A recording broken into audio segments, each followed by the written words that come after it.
Hi, everyone. I am Buffy. Welcome to my podcast, Recovering Perfectionist Mama, Grace in Progress. So if this is your first episode watching me, hello. I am a women's lifestyle creator on TikTok and Instagram and YouTube. Same username, Recovering Perfectionist Mama. So I delve into a lot of issues, women's issues, such as marriage, family, relationships, self-empowerment, self-improvement, biohacks, fitness, nutrition. I recently did a video on mitochondrial health, as well as functional health, and just leveling up. Like that is what I'm most concerned with, that each of us has the life that we want to live, that we're able to enjoy our lives, right? I mean, we've been sold a bill of goods in some ways about how a woman can have everything that she wants. She can have it all. However, especially in the things that have been going on recently, we know that we definitely cannot have it all, and that's okay, right? The most important things are the things that we focus on. And, there's not enough hours in the day to get everything done that we want to get done, but we do the best we can and we keep pushing forward. So today's topic is going to be daily rituals for a grounded morning. And if you start off your morning right, generally the rest of the day will go well. That's not always a guarantee, as you know, nothing in life is guaranteed, but that is a good benchmark or a good milestone to think about. So do you ever wake up and feel like the world is already asking too much of you? I know I do on a daily basis, oftentimes minute by minute, depending on the day. Before you even get out of bed, today we're diving into morning rituals that don't just get you moving, but help you feel centered, calm, and ready for anything, ready to tackle the day. Whether you're juggling motherhood, work, or simply the chaos of life, these daily habits can ground you in less than 30 minutes. Literally, it takes longer to get takeout sometimes than 30 minutes, right? Welcome back to Recovering Perfectionist Mama, Grace in Progress, the podcast where we explore practical ways to nurture your mind, body, and spirit. I'm Buffy, and today's episode is all about crafting a morning routine that suits you, that's individualized for you, that sets the tone for a peaceful, empowered day. We're not talking about a 5 a.m. boot camp, just simple, sustainable rituals that work even if you're busy. Why morning grounding matters. You might ask yourself, isn't this just another thing for me to check off my to-do list? Isn't this just another obligation that I have to fulfill before I walk out the door, before I get the kids ready for school, before I pack their lunches, before I enter the mental load, which I actually have done a podcast on that as well. I believe I did it yesterday, So definitely check that out if that's something that you're interested in. So mornings can influence your stress hormones, your focus, and your emotional regulation. Because honestly, it's like once you get up, you've been roused from your sleep, it's almost like, whoa, here I go, jump right back in, right? So it's really important to kind of start the morning smoothly without like a lot of stress and frustration and just anxiety, and just kind of hopefully that it'll go throughout the rest of the day. So for me, I used to reach for my phone like the instant that I woke up. And I started realizing that there was a lot of stress related to that. I didn't need a phone to be able to see like who was texting me, who was messaging me, looking at my calendar to see what I had to go for what I had going for the day. It was just like almost like a shot of like adrenaline. If you've all ever seen like Pulp Fiction, where she has that incident and she needs to have the adrenaline shot. It's kind of like how some of us wake up, oh, am I running late for work? Is my alarm, how many times have I hit snooze? So we essentially are almost set up for that, because oftentimes we don't get enough rest and we have so many things to do that we're literally like a pinball machine, right? We're going from one, where our head's spinning and we're frustrated and we're upset and we're stressed to the max, right? No rest for the wicked, they say. Isn't that what they say? So essentially, cortisol provides an awakening response. I've also done my first episode. I talked about cortisol and how it can affect what and when you eat. That was one of my first episodes. So if you want to dive deeper into cortisol, I do actually have a podcast on that you might be interested in, and its effect on energy and mood. Cortisol can actually cause stress level hormones. It can actually cause emotional eating, making us want like high fat foods, sugar laden foods, which again contributes to, what you do today, you're going to have to pay for later. So ultimately, like, if your cortisol is high and it causes you to have a bunch of sugar and a bunch of fattening foods, you're literally going to have to pay for that later with a slump in energy, a slump in mood, and just kind of catching up essentially, which as we know, when it comes to our body, there's really no catching up. Like the people that aren't getting adequate rest, they're never going to fully be able to catch up on the rest that they've lost. It's almost like a losing proposition, a losing game. So also, grounding rituals can be flexible. You don't have to be perfect, right? I know if you look at my username, Recovering Perfectionist Mama, you know that I know something about perfectionism. Now, have I ever achieved perfectionism? Absolutely not. Will I ever achieve perfectionism? Absolutely not. I have learned that good enough is better than perfect. It's a lot less stressful. It's a lot less performative. It's a lot less work, right? Because nobody has enough hours in the day to be perfect. Nobody. It's about flexibility. It's about what works in your life, your circumstances, because your life probably doesn't look like mine and mine probably doesn't look like yours. And that's okay because we're all different people and we all have different obligations, different priorities. And that's what makes us human, and that's what makes us individuals. So it's about intention, not perfection. Do you drink a gallon of water a day? Maybe you do some days, maybe you're not able to other days. Do you exercise every day? I used to think that if I missed something, like if I missed a workout, then oh my goodness, I had to start over because I had to have this essentially like habit. I had to do that habit every single day or I was a failure. And that could not be further from the truth, right? Because back in the 90s and 2000s, it was work out every day, work out every day, work out every day. I mean, no wonder that people were like, okay, well, you know what? Exercising really isn't worth it. If I'm going to have to work out every day and if I miss a day, then I've screwed up and then I have to start over. And then if I start a diet, then I have to. Also, that first episode does also go into some diet culture and some how to go into from intuitive eating, especially if you struggle with that through the years, which I personally have. And I am definitely recovered from that. Praise God. And it is a whole new lease on life, right? So I go a deep dive into that if, some of you can relate with that. So let's talk about the core elements of a grounded morning. You're going to have a gentle wake up, right? You're going to avoid the phone for the first 10 minutes because you don't want like an adrenaline rush or, almost like a slap in the face, like when you first wake up, right? Can you imagine like you're restfully sleeping, your alarm hasn't gone off, and all of a sudden somebody walks up and slaps you in the face to wake you up? That would not only be the rudest, nastiest way to wake someone up, but it would also set your day on a tone that we do not want, right? You would be very unhappy. You would already be set off and agitated and frustrated and angry. And I don't know if you're seeking retribution or what you would be seeking, but I know that you wouldn't be seeking to give that person a hug. We know that for a fact, don't we? And also, why would someone even do that?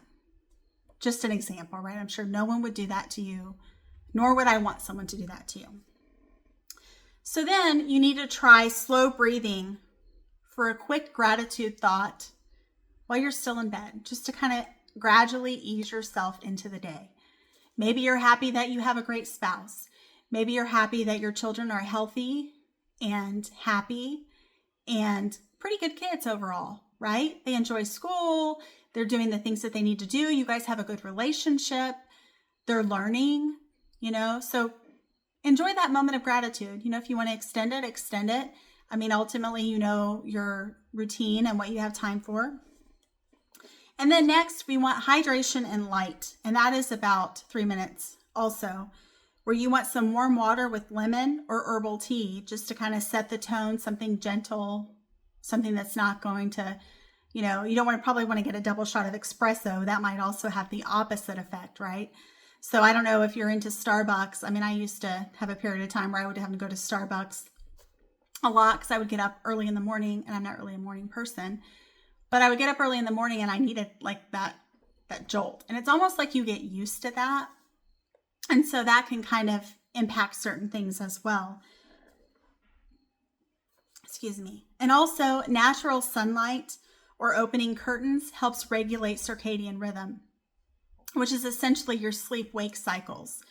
And I find that sometimes, like if I am just so exhausted and I have to take a nap, that it is often helps dysregulate my sleep cycles. But there's sometimes you just can't be helped, right? You're just exhausted, like mentally exhausted and physically exhausted, and you got to do what you got to do. So movement, 5 to 10 minutes of stretches or yoga or a brisk walk is also helpful to kind of get you moving and get the juices flowing, as they used to say. And movement wakes up the joints and the brain, so you can be a little bit more focused and alert. So the mindfulness moment, you can journal, you can do a short guided meditation if that's something that you prefer. You can also do a 2-minute deep breathing practice, the box breathing, if that's something that you like to do as well, or you're comfortable doing and it seems to assist you. Also, I like the idea of, if you're journaling, the one thing I'm grateful for, which is great, or you know what, you don't just have to stick to one. I mean, oftentimes the more things that we're grateful for, the more that we want to put them in our journal and refer back to them at a later date. Or the one intention you have for today. I often try to do that, and I find myself sometimes getting to it and sometimes not. I know that I need to be better about that, and I'm working on that. And also, don't forget a nourishing start. A balanced breakfast. Mom was always right when she said, you got to start with a good breakfast, to start the day and end the day off right. So a balanced breakfast of at least a protein-rich snack if mornings are hectic. Or maybe Greek yogurt with berries, or even overnight oats. Those overnight oats are like literally a lifesaver sometimes, like with the chia seeds and all the other things that you can put in them, depending upon your preference. But those are just awesome. And they taste yummy, almost like dessert, I think. Also, there's a company, I think it's called Mush, maybe MUSH or something like that, where they actually have the overnight oats already done for you. So if you're in a pinch, that might be something that you want to look at. I don't know if they still have them. I know that I'd had them a couple years back, so I don't know if they're still in business or not. So customizing your rituals is really important, because you know what would be beneficial for you and what would be a waste for you. So this is for anyone, moms, professionals, or anyone with a packed schedule. You need to start small, right? You don't have to do the whole enchilada like the first day. Do you want to start with limiting your phone use for the few minutes and then gradually build up into the other habits? That would be perfectly sustainable, and you wouldn't feel like you're going from 0 to 100 in like a day, And that makes sense, because grounding rituals are meant to relax you and keep you from being anxious, not to overwhelm you, similarly to the example I gave of someone slapped you across the face to wake you up. That would clearly not be the intended effect of what you wanted to gain. And so I will say that I have tended to be an all or nothing person, as you probably learned from my example about exercising. But lately I've taken a more moderate approach, and I feel that it's a lot less stressful. There's a lot less pressure on me in that area of my life. And I wish that I had learned that a long time ago, that perfectionism is a trap, right? Ultimately, no one's perfect. I'm not perfect. I'm never going to be perfect, And so I think that is a lot of pressure that we put on ourselves, whether inadvertently or just by accident. We think that that's what is expected of us. And I know that it happens a lot with women who want to be successful, want to achieve, are driven, And it's almost like a blessing and a curse in some ways. Also, I would encourage habit stacking. How many of you have read the Atomic Habits? That is an amazing book. Like, it literally, I feel like it's, if you're looking to level up on your habits, and you're wanting to literally take on the world, so to speak, the Atomic Habits is a really great book. It's essentially tying a habit to something that you're going to do anyway. For instance, let's say you make a protein coffee every morning. Well, while you're making your protein coffee, after you're done making that, you could maybe add 10 jumping jacks, right? Or 10 burpees, or, a walk around the block with your coffee, right? That would be an example of habit stacking. It's like your habit of making your coffee triggers the next habit. And before you know it, they're tied together. So I want you to visualize your ideal morning. What would it feel like? Would it be a stressful morning? Or would it most likely be a calm morning where you're slowly awakened by your alarm? You don't look at your phone for 10 minutes and you're able to get some hydration in, like maybe an herbal tea or a protein coffee or something, and a nice protein-packed breakfast that maybe you've made the night before, so there's not a lot of rushing. The children's lunches are packed, so you don't have to worry about that. And you all are ready on time. No one's running late. No one's arguing or yelling or screaming, or there's no chaos. And then you all get in the car, you put your seatbelt on, you drop the kids off, and then you go to work, and you're like, whew. All that preparation made my day start off easier. And also, I even got in a gratitude journaling session. I even got to say what my one intention for the day was going to be. Man, do I feel relaxed? Is that how you would want your day to go? I know that's how I would want my day to go. Consistency is key, but perfection is not required, because we're never going to get there, are we? If today's episode inspired you to reimagine your mornings, I'd love to hear what ritual you'll start with. Share your first step with me on Instagram at recovering_perfectionist_mama, or you can also share on TikTok or YouTube if you prefer. Your grounded morning begins with just one small choice, and ultimately, one small choice can change everything. Start your day centered, calm, and ready to shine.